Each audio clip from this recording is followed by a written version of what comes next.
Welcome to Android with Java Part 2, wherein we build a Twitter client. And you can see there in the middle of my Android emulator screenshot, there's the icon of the app we'll be building.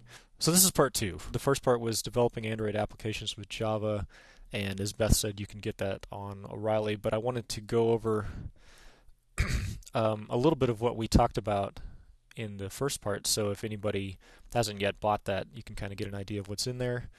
Or if you want to just do a quick catch-up, here are a couple links down here at the bottom of this slide to some Android documentation, which would be pretty good for you to review anyway and to have in your bookmarks as you go through Android development. So you can kind of look up anything that we go over here quickly if you want to get a quick refresher. So it was set up pretty much like this class is going to be set up. We went through 5 weeks of building a task manager application for Android, which is a nice, simple application that would let you store a list of tasks and kind of check those tasks off as you get done with them. And then we made it more interesting as we went along by adding things like location, so that you could put a location or an address on a task. And then in the final class, we set up to let the device filter all the tasks that it knew about by the nearness, by the proximity of the task to where the device was currently at. So the first week we just kind of got our Android legs, and we started out with learning about activities. An activity, as a refresher here, is kind of like a controller in the classic model view controller pattern that we're probably mostly familiar with. It's the thing that controls the view that you see on the screen, and there's pretty much only ever one activity in the forefront of your Android device as you're running applications. So an activity is like a screen's worth of data. It controls everything that you see on one screen, and they're kind of central to Android development. And here's a reference link that you can look at to refresh yourself about activities or come up to speed on activities. And then in week 2, we went a little bit further by working with a list view, which are pretty central to showing like a list of items in a easily scrollable list on a screen. And we talked about how it was possible to create custom views for each item in the list. So we have a custom view that we made that showed just the title of a task and then a checkbox so that you could tap on the item to check off, saying that you were done with one of the tasks in the list. And you can look at more information at this link here. And we also talked about a list view activity, which is an activity that makes it very easy to work with lists. Then in week 3, we didn't really change anything about what you see in the application, but instead of just storing all the tasks that the user input into the application in memory, where they would go away if the phone was rebooted or the app was reinstalled or anything like that, we talked about how to save data locally in the local SQLite database that Android gives you and the APIs that are available there. And we talked about migrating the database that's local through a couple different changes throughout the class, so that you can, as you upgrade your user's application, you can change their local database to the way that your current version needs it to be, which was an interesting topic. And by the way, the forums for this are still open. I think we can maybe get the link for the forums up later. There was a little bit of discussion about that migration that continued on after the class, and that was one of the interesting topics that was up there on the forums. Then in week 3, we started to get into more interesting, at least to the eyes, parts of the Android SDK, and showing a map makes this look a little bit more like an interesting application without much of a development cost. It's pretty easy to work with maps in Android. We talked about the map view and how you can control that a bit from your activity as you host a view on an activity. And then we talked about the map activity class, which lets you work really easily with maps on a view. And we did things like put an annotation, that little red dot on a map, our own little custom view which shows a certain location on the map. and we work with the Android APIs for location and addresses to look up a certain address that you could then attach to a task. And then in week 5, we went on to actually finding the location of the device as the device reports it, and then we went on to filter all the tasks that the task manager currently knew about to just show the ones that were close, so that you could go and work on finishing whatever task you wanted to finish that was close to you right now. And that was a pretty good set of features from the Android SDK that we went through during those 5 weeks. But we're going to go through a whole other set in this class. It's kind of like we're going to be covering another part of the SDK. So in that sense, it's not really more advanced than what we went through in that first class. It's kind of like filling out more of what we know. But in another sense, we're going to be going over a few more interesting topics that are kind of more advanced programming techniques, like dealing with, for instance, threads. But to kind of give us something to make this whole set of features and functionality that we'll be talking about cohesive, we're going to be building a Twitter application throughout this class, which I thought people would find interesting. And you can never have too many Twitter clients, as the market has shown. So these are some of the subjects that we're going to be going over. Let's go over these kind of more in depth in a few slides here. But first of all, let's talk about Twitter.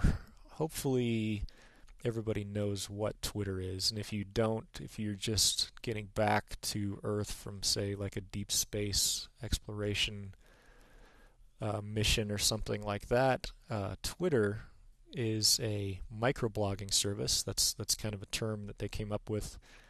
It's a way to just sort of say in a very small 140 character chunk of text what you're doing or what's going on, what's up in your world, and you can follow people and listen to what they're saying too. And it's gotten pretty big. Lots of people use it. Lots of businesses use it. There's a lot of people that are interested in what it means for communication for your business and for you personally and all those kinds of things. But it's pretty easy to sign up for it, and it's a great little application to build too. So we're going to make a Twitter application throughout this class, so you'll need to have a Twitter account.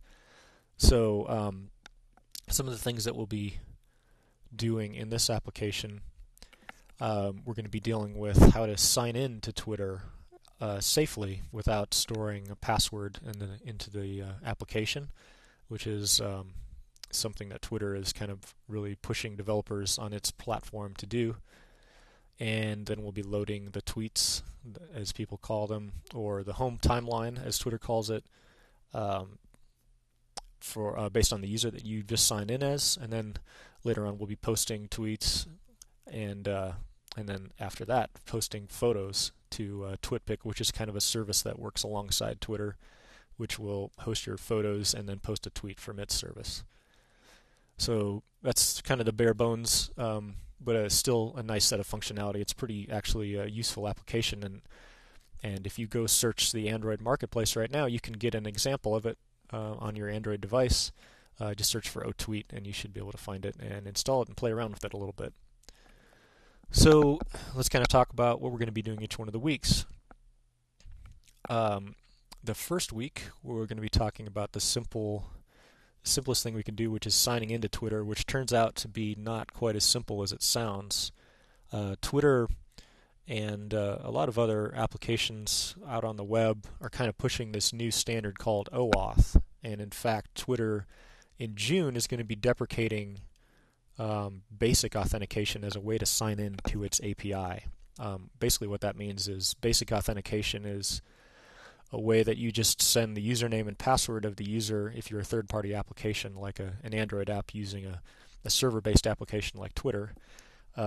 You'll just send along the user's credentials, their username and password, with each call that you make.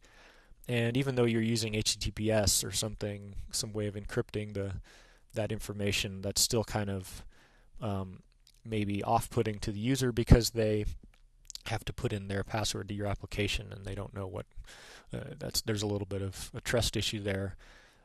perhaps, and OAuth is a way to solve that. So we're going to be talking about how to sign in using OAuth to the Twitter service.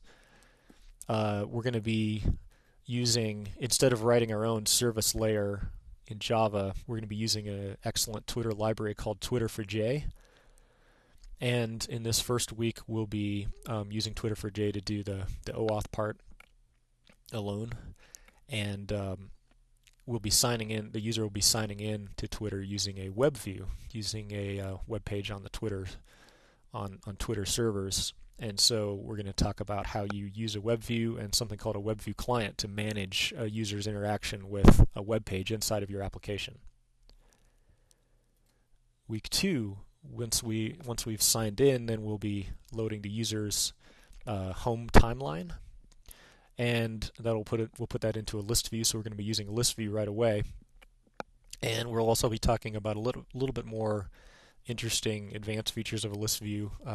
We'll be talking about headers and footers on a list view, which are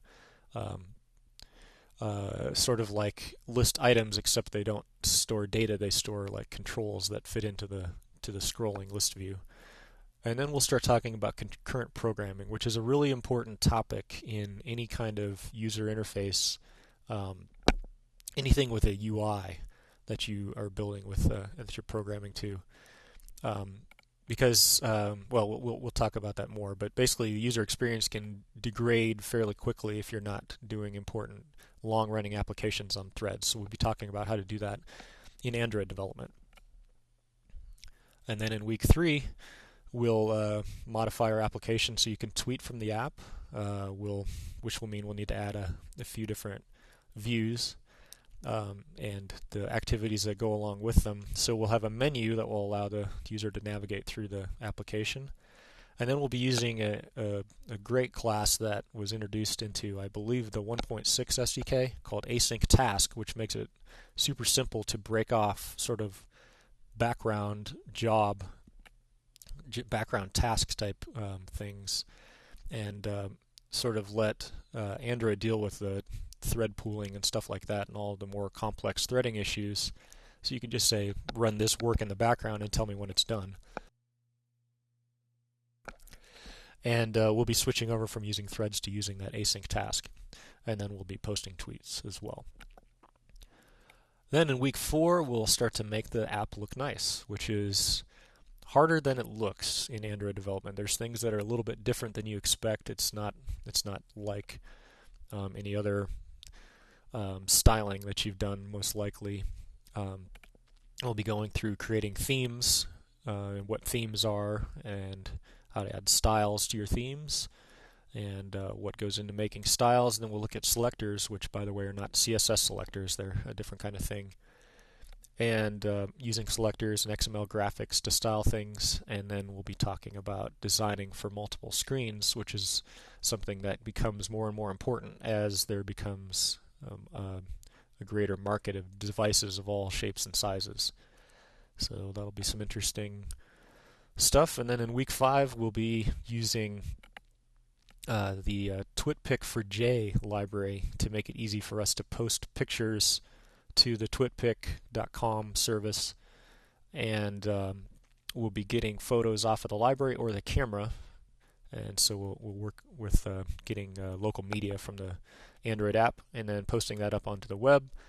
And then we'll have a fairly feature-rich, although simple, Twitter client that you'll be proud to have worked on. And it'll look nice too.